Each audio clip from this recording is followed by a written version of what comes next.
Welcome to Hell's Lid. This dungeon is quite different from when I first imagined it, but it is a fun one regardless.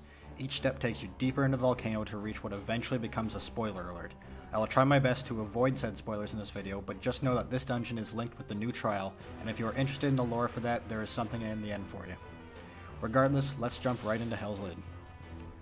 The first section is your basic trash pull. Watch out for the walls of fire as they will have AoEs that protrude out. Give your healers a rest and just be aware of them.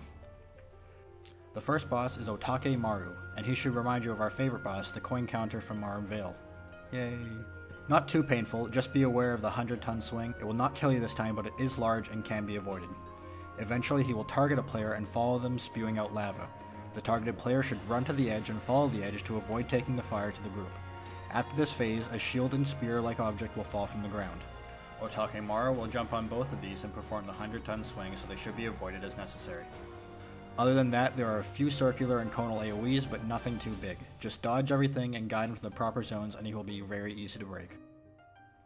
The second boss is Kamaitachi. For the most part, this is also a straightforward fight. Every once in a while, you will see the message "the wind shifts" and Kamaitachi will curl up into a ring. All this does is put an AoE in front and behind him, so move accordingly. Consider the wind going through his ring and you want to avoid that. The biggest part of this fight is the add phase. 4 wind sprites will pop up along with some tornadoes and orbs. Avoid the tornadoes and orbs as you burn down the sprites. Eventually you will see some tethers as well. Clear the way of these to dodge an attack where Kamaitachi zooms through the stage following the tethers. After a while, Kamaitachi will target one of the tornadoes and place this familiar marker on the ground. Get as far away from it as possible. Once all adds are cleared, all you must do now is burn down Kamaitachi and dodge the wind shifts from before. The add phase can be a little hectic for the first run, but other than that, it is a fairly easy fight. Finally, we meet our last boss, Genbu. The first thing that jumps at you off the bat is a cross-pattern AoE. Dodge it accordingly. The unique mechanic of this fight is the panels on the ground. Eventually they will light up and point arrows at each other. One platform will have an orb spawn on top of it. That panel will be hit along with everyone else on it.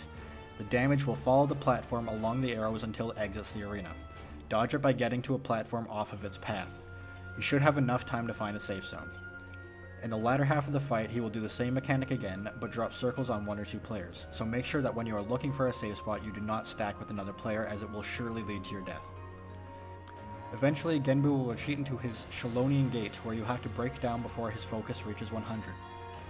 While in this phase, several platforms will light up. Move around to non-lit up platforms to avoid a vulnerability increase and eventually a death.